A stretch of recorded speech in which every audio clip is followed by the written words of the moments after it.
मित्रों नमस्कार, लक्ष्य आईएएस के इस YouTube चैनल में आप सभी लोगों का स्वागत है। जैसा कि आपको पता है कि एक ट्रिकी सीरीज चल रही है। अगर आप पीसीएस का पेपर देने जा रहे हैं, यहाँ तक कि आईएएस का पेपर देने जा रहे हैं और बीओ, आरओ, इस सारे एग्जाम के लिए और स्टेट एग्जाम कोई भी हो, जीएस के लिए एक ऐसी ट्रिक हम आपको फिर प्रस्तुत करने जा रहे हैं और बहुत मज़ेदार ट्रिक है। मौर्य साम्राज्य से संबंधित है और ये 300 BC से संबंधित है। और ध्यान रखना मित्रों, अगर आप मेहनत कर रहे हैं तो ये ट्रिकें अपने आप दिमाग में तैयार हो जाती हैं और बिना जो है मेहनत की सफलता मिलती नहीं है। सफलता की खासियत है कि क्रेडिट कार्ड के जैसे नहीं होती है, ठीक ना।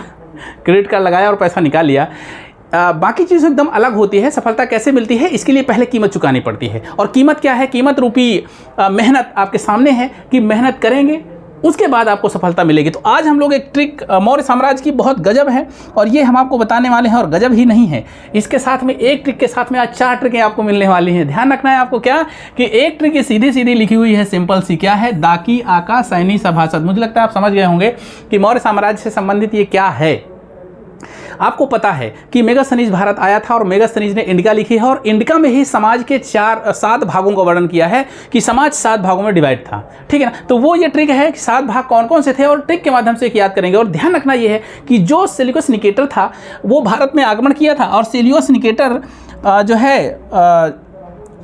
सेल्यूकस निकेटर सिकंदर महान का उत्तराधिकारी था, ठीक है। और सिकंदर महान के उत्तराधिकारी के रूप में सेल्यूकस निकेटर आक्रमण करता है और आक्रमण के दौरान चंद्रगुप्त मौर्य से वो हार जाता है, मतलब संधि हो जाती है हारने के बाद में। और संधि के बाद चंद्रगुप्त मौर्य को माला माल कर देता है। क्या माला माल कर देता है भाई? देखिए, ये इसकी सुंदर सी बेटी थी, ठीक है ना। ये सेल्यूकस निकेटर है, ये जो है अलेक्जेंडर या सिकंदर महान है और ये आपका मेगास्थनीज है, ठीक है ना। मेगास्थनीज गलियों में जाता है और ये बहुत सी चीज़ें देखता है और सब चीज़ें इंडिका में लिख देता है। ध्यान रखना है, लेकिन इंडिका उस रूप में आज नहीं मिली हुई है और इंडिका को अलग अलग भागों में संकलित किया गया है। और आज हम जानने की कोशिश करते हैं कि मौर्य साम्राज्य का समाज कैसा था, वहाँ के सैनिक कैसे थे और वहाँ की व्यवस्थाएं, प्रशासनिक व्यवस्थाएं कैसे चलती थी। तो ध्यान रखना यह है कि सिकंदर महान पहले आया था। सिकंदर महान जो है पंजाब के पहले ही वहाँ से वापस चला गया था और सिकंदर महान का उत्तराधिकारी था सेल्यूकस निकेटर। सेल्यूकस निकेटर ने आक्रमण किया और मौर्य से, चंद्रगुप्त मौर्य से हार गया, ठीक है ना। चंद्रगुप्त मौर्य से हार गया और हारने के बाद में अपनी सुंदर सी बेटी जिसका नाम था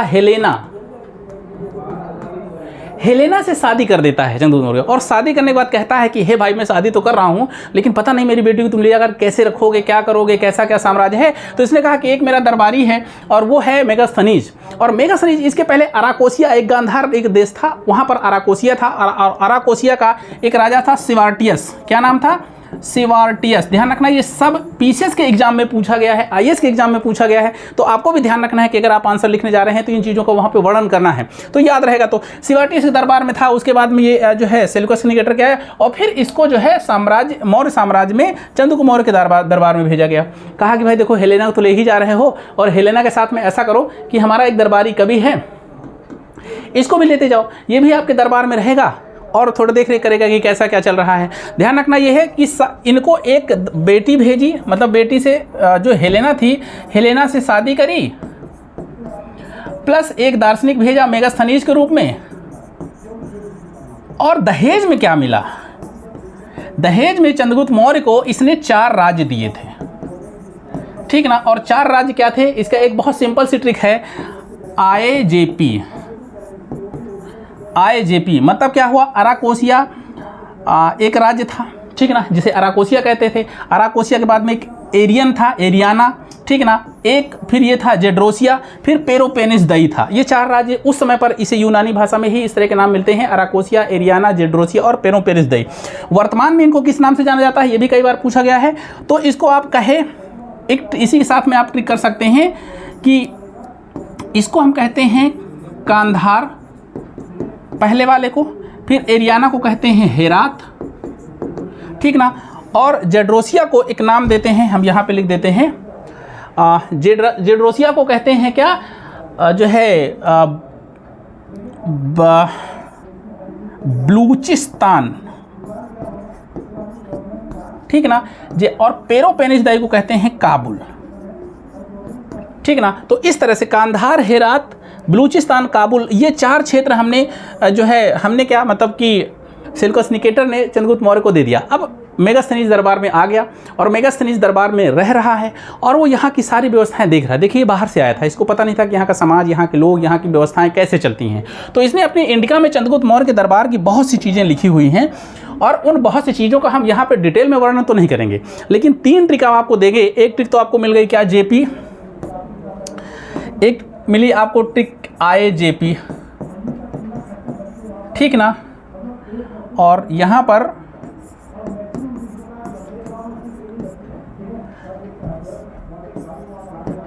काहे बके, ये ट्रिक आपकी एक मिली। Arachosia Ariana Gedrosia Paropamisadae, Arachosia Ariana Gedrosia Paropamisadae, ये 4 राज्य इसको दहेज मिले थे। इसी को हम एक को कहते हैं क्या, कांधार, हेरात, बलूचिस्तान और काबुल। तो आप इसको ऐसे याद कर सकते हैं, या दूसरा तरीका आपको हो तो आप अपने हिसाब से याद कर सकते हैं, लेकिन ट्रिक ये नहीं महत्वपूर्ण है। हम जो आज आपको बताने वाले हैं, मेगास्थनीज ने भारत के या मौर्यकालीन समाज को 7 वर्णों में विभाजित किया था, ठीक ना, 7 वर्गों में विभाजित किया था। और वो 7 वर्ग आपसे पूछे जाते हैं कौन कौन से हैं। तो एक सिंपल सी ट्रिक हमने आपको पहले ही लगाई हुई है, दा की आ का सैनी सभासद। मुझे लगता है बहुत इजीली आपको याद हो गई होगी, दाकी आका सैनी सभासद, दाकी आका सैनी सभासद। तो ये हो गया एक नाम जो मिलता है, सबसे उच्च वर्ग था, इसे हम दार्शनिक कहते थे, ठीक ना। उसके बाद दार्शनिक के बाद दूसरा नाम आता है क्या, यहाँ पर किसान हुआ करते थे। फिर तीसरा एक वर्ग आता था जिसे आप अहीर या ग्वाला कहते थे, ठीक है ना, अहीर या ग्वाला कहते थे। आजकल के डेट में अगर सोचें तो ग्वाला समझ नहीं पाएंगे। ग्वाला मतलब दूध बेचने वाला या दूध के लिए जानवर पालने वाला, उसी को अहीर कहते थे, ठीक है ना। अहीर और ग्वाला एक ही था। और उसके बाद में का से एक दूसरा नाम आता है जिसे आप कहते हैं कारीगर, मतलब काम करने वाले, कारीगर, मिस्त्री, ये होते थे। उसके बाद में नी से हो गया निरीक्षक, है ना, इंस्पेक्टर के रूप में भी एक समिति थी। और उसके बाद में ये सभासद ही है आपका, ठीक ना, सभासद, ठीक है। तो जो है आपके पास में क्या हो गया, दा से हो गया दार्शनिक, की से हो गया किसान, आ से हो गया अहीर, का से हो गया कारीगर और सा से हो गया हाँ सैनिक, ठीक ना। तो ये सैनिक हो गया, सेनापति हो गया, निरीक्षक हो गया और सभासद हो गया। तो आपके पास में ये 7 भागों में जो डिवाइड समाज था उसको आपने कर लिया, दाकी, आका, सैनी, सभासद। ये सभासद पूरा का पूरा एक है। तो मित्रों, ये एक ट्रिक रही और इसके आगे की ट्रिक हम आपको और बताने वाले हैं। एक बहुत अच्छी ट्रिक है, उवी जवाबिक। अभी आपको हम बताएंगे कि मेगास्थनीज ने अपनी इंडिका में पाटलिपुत्र का जो प्रशासन था, चंद्रगुप्त मौर्य का जो प्रशासन था, वो 6 समितियों में था और 6 समितियां 5-5 के सदस्यों में डिवाइड थी। एक ट्रिक वहाँ हम बताएंगे। दूसरी ट्रिक बताएंगे कि जो यहाँ का सेना थी, सेनापति थे, और ध्यान रखना सबसे ज़्यादा महिलाएं चंद्रगुप्त मौर्य के दरबार में थी, सेनापति के रूप में या मतलब सैनिकों के रूप में।